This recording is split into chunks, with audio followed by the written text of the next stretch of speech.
It's all about G.Mephi. Welcome back to Koki Gachas, and in this video I'm going to talk about the new event raid boss G.Mephi and how you can achieve the max damage on her so they can get those sweet rewards for the extra gachapon systems to get even more rewards. So diving right in, we can first go to G.Mephi's skill, right? And very importantly, you can see that the skills says a bunch of bullshit, but honestly, nothing is of concern to us. The only thing that's of concern to us is the tip over here, which is it's a perfect chance to strike and stun G.Mephi when she's all focused on charging up. I'm going to cut all the chase. I'm not going to waste any of your time. So this is the most important thing. You need stuns on her, and this is exactly like the Chloe boss if you have played her before. Now going into practice mode, you can see that this is a team I use for G.Mephi. It's consisting of Aki, Lindsay, Haru, Memphi as well as Talia, and honestly Memphi is the best counter to Memphi because she has a super long sub-skill stun. However, you can't really time it, right? So you kind of need other stunners to lead into it, so that's where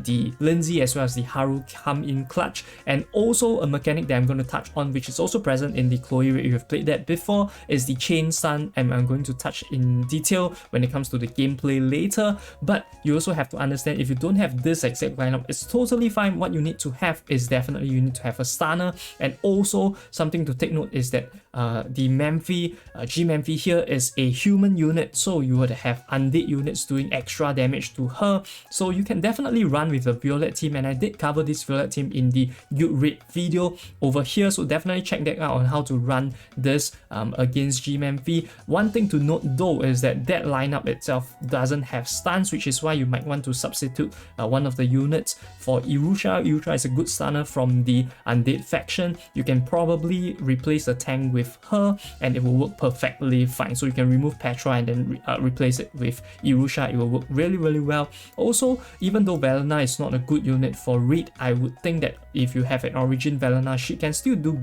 good damage against Memphi, given the fact that now she has the faction advantage, right? So undead is pretty good if you don't have this lineup over here, and possibly if you have a really strong undead team, you might even outdo my damage with similar levels, right? So this is what I want you guys to take note. Another thing to take note is that a unit like Vivi is also very good for guild raid because of the fact that she provides the speed up buff so that your units can get their mana faster, right? Similar to Talia, which is why I also have her here, but I do not have a slot for Vivi, which is why I went with Talia. There is also a reason why I went with Talia is because of the debuff, the attack decrease that is being done out by Memphi. So Talia being here helps me cleanse those debuffs off so that my human units Aki as well as Lindsay can do even more damage to the boss. Now going into the gameplay, you can see right here, this is my exact team. Like I've mentioned, no changes in formations, units whatsoever. So we are going to dive straight in, and I'm going to show you guys when to execute certain moves, right? Or what to take note of so that you are able to stun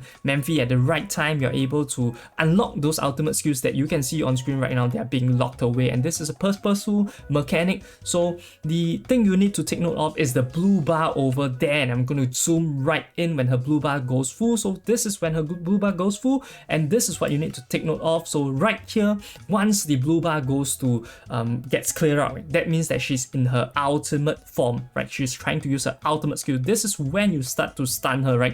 Execute your stuns, but don't use all of them. Just use one of them will do, either Lindsay, either Haru, or other units that you have. And then she goes into this levitating position, and that's another cue, right? She goes into levitating position, start to stun her, and then once you stun her, her eyes would become super dizzy, and that's when your ultimate skills unlock, right? Look at this, ultimate skills unlock. And when do you chain stun her? Is when this, correct? This is when you chain stun her, when you have her eyes become like somewhat constipated, right?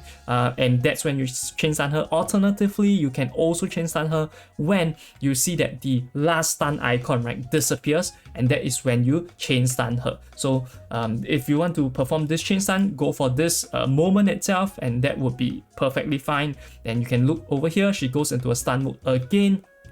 And here I would try to attempt to go for a triple chain stun, and this is really successful because I time it with the expiration of the stun debuff itself, right? So that is what I time it with. You do have to practice somewhat if you are new to the game to really catch the timing. You can slow down as well. You can see here I'm playing on triple speed, but if you really am practicing for the first time, I would suggest you guys to slow it down to 1x speed when her bar is almost about to be full, so they can definitely execute the chain stuns perfectly perfectly, and you will be able to achieve more damage during that phase, right? You can see I'm chain stunning her multiple times with my Haru, my Lindsay, and when she is being stunned, right, not only is your ultimate being unlocked, you also do additional damage to her because she does have an additional debuff when it comes to her being stunned, right? So perfectly similar to Chloe boss if you experienced that before.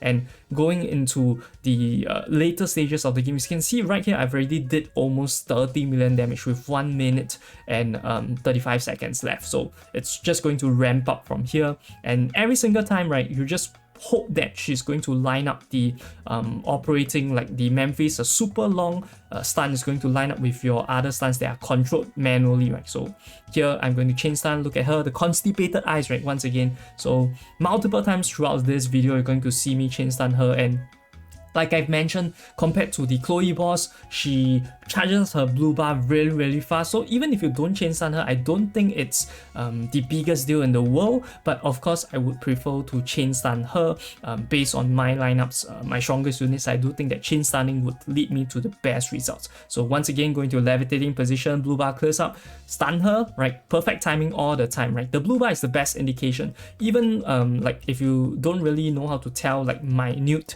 like changes in her positioning and stuff like that, right, you should be able to tell when the blue bar goes to 0. Very obvious, right? The chain stunning part might be a bit more confusing, might be a bit more difficult. You have to really observe the stun debuff so that you know when to chain stun her. But other than that, I don't think it's too difficult. That's the main thing you need to understand, right? When to stun her and subsequently when to chain stun her. These are the two main things. The rest are not of much concern, to be honest. So here, this is just left with 26 seconds. I'm just going to do as much as possible that I can. And you also notice something, right, that I did not bring a dedicated healer. The reason why is because with a chain stun build, you're going to take massively lower damage because most of the time Memphi is not hitting you, right? And Talia is able to sustain just with her shields and her heals with her main skill. But if you don't have a chain stun team, maybe it's going to be a lot difficult for you to sustain throughout the whole battle if you do a lot of damage to her, right? Because her damage also goes up as you do more damage to her. So this is the end of the battle. I think I did almost 70 million damage. You can see the results over here. I'm also going to show you the stats itself, how much damage each of this unit did. So Lindsay, of course, doing the most damage, and then subsequently following with Aki and then Haru. Now with that, we've learned how to damage Memphi, how to manage her mechanics, but what else has came in this update, and that is the laser lord banner that you are looking at. So if you want to know why I feel that Angel and Demon units, the banners are super worth it, definitely check out this video over here where I break down all the reasons why. I'll see you guys over there. This is Corky Gachas, signing off.